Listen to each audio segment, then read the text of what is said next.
Once again, Harvest Host is saving the day. We just tried a boondocking spot, and you know, there's good and bad about.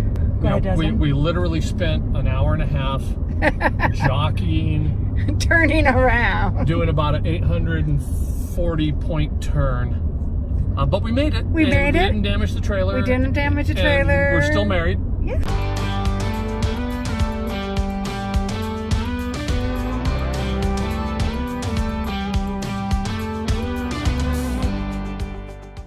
No, we actually did really well.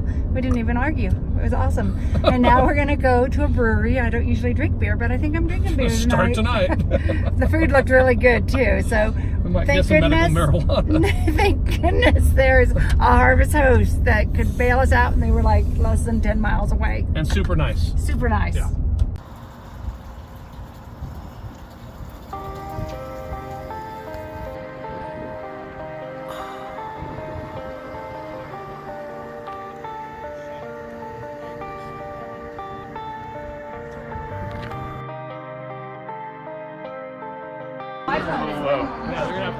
Coming for beer? That's awesome. Hey, here it comes.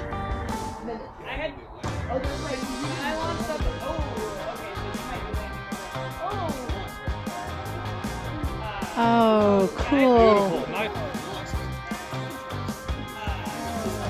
Beautiful. Nice job.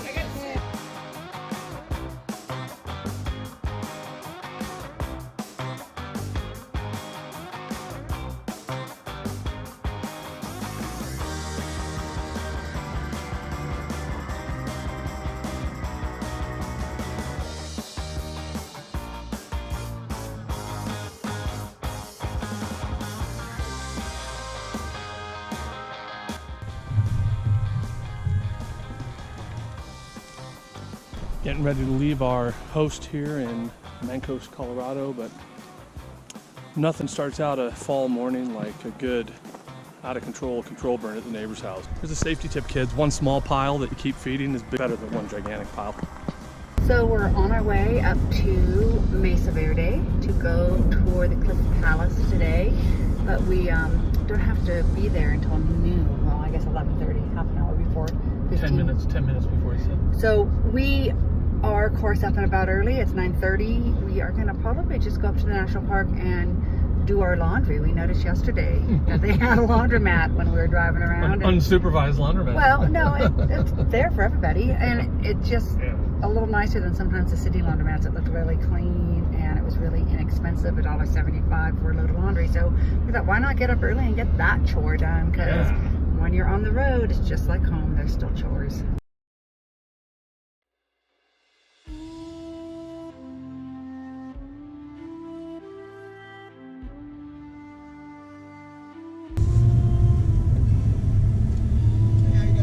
Couldn't be better. How about yourself? Great. Welcome to Mesa Verde. Thank you very much.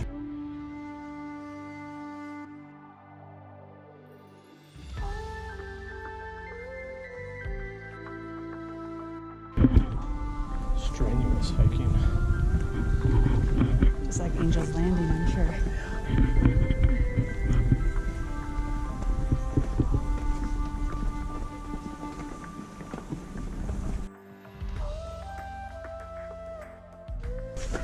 You're on the throw over the cliff list. Two more strikes and you're out of here. I'm just letting you know.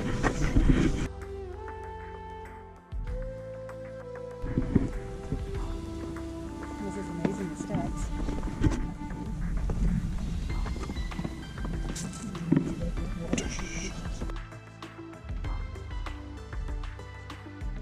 It's all right.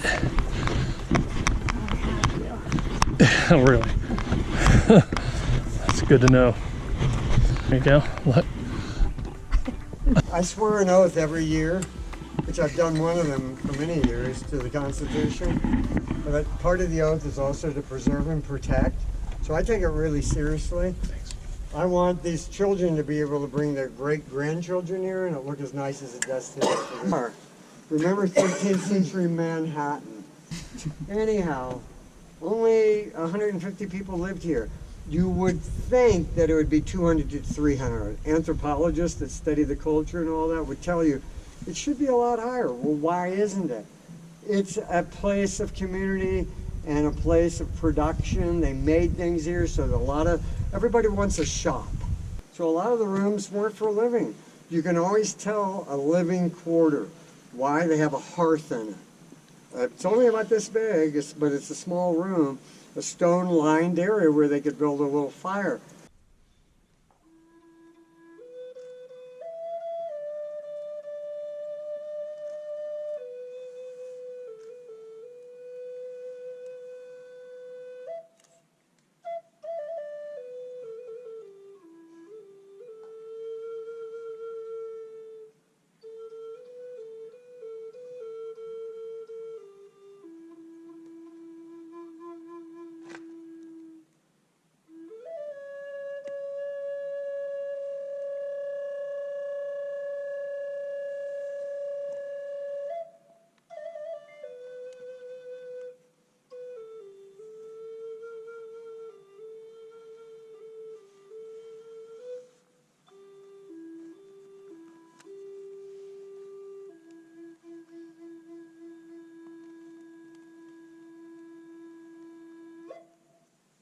Underground room, and that's what it is.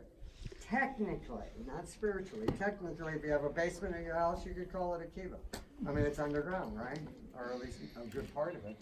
So somebody between 900 and 1000 AD came up with an idea for this style of a kiva.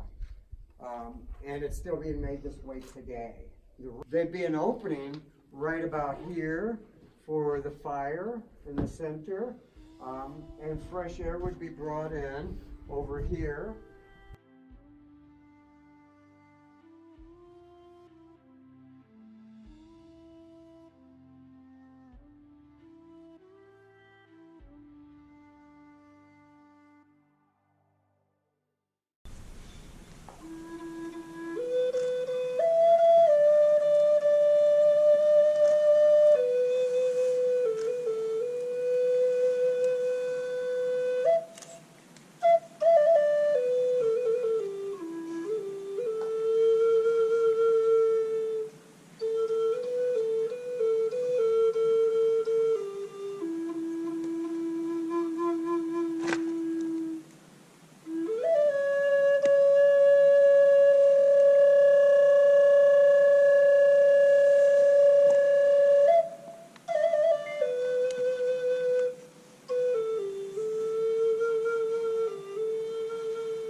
There we go.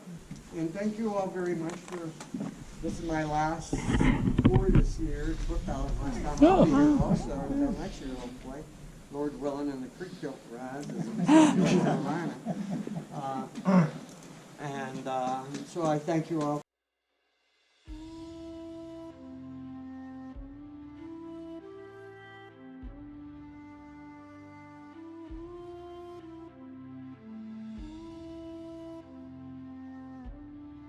We survived. We survived.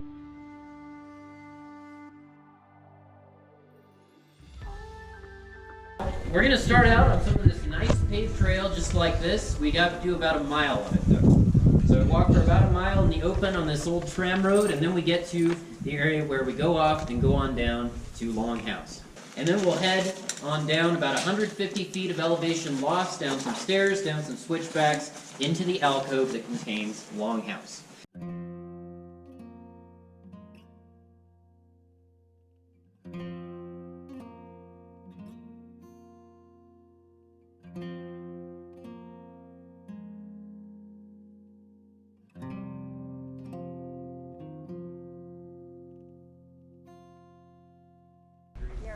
Just for gin. Yes, indeed.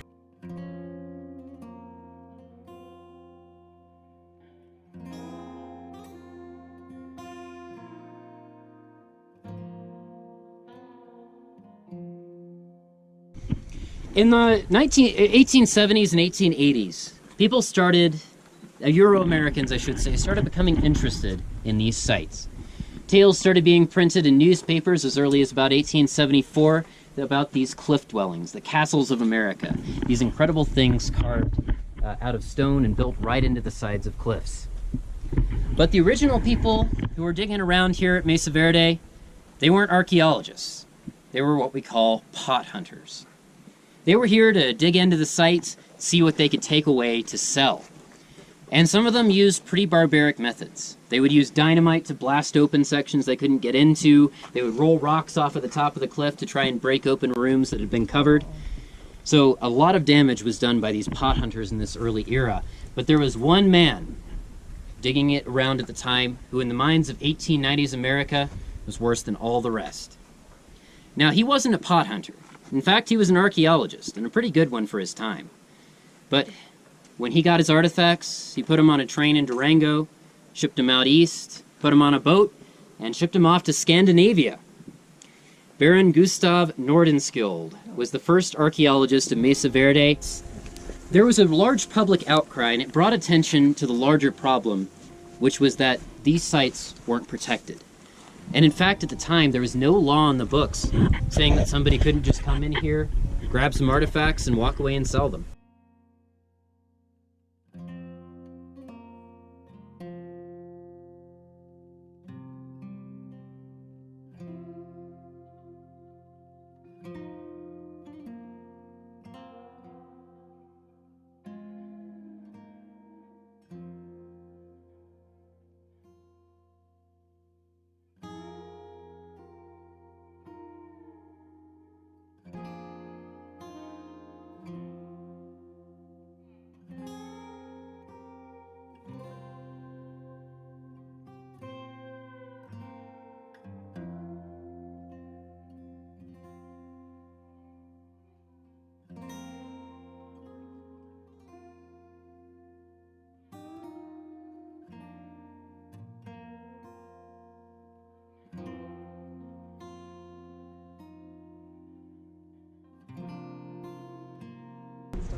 Look at the lines here, like they look across here.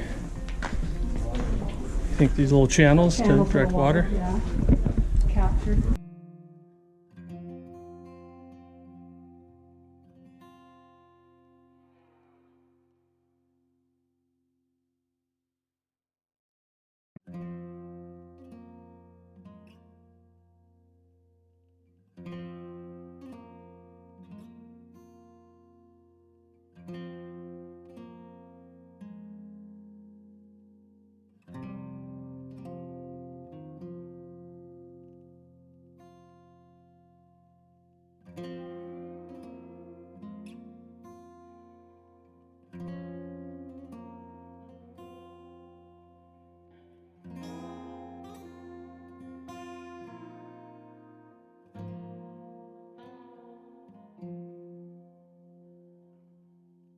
Welcome back to the car. We're almost back at the lot after going to the longhouse. It starts with a long walk on a paved road out in a wide open area, and then you do not too much, 150-foot elevation drop on a bunch of switchbacks, and you get to the longhouse. And it was really interesting, informative, beautiful, quite impressive. Fortunately, it's been preserved there for all of us to go experience, learn about, tell others about. So now, walking back, good and dry. We're almost out of water, but we're like 100 yards from the car park. And yeah, then we're back to go get old Trooper and moving south tomorrow from Macros to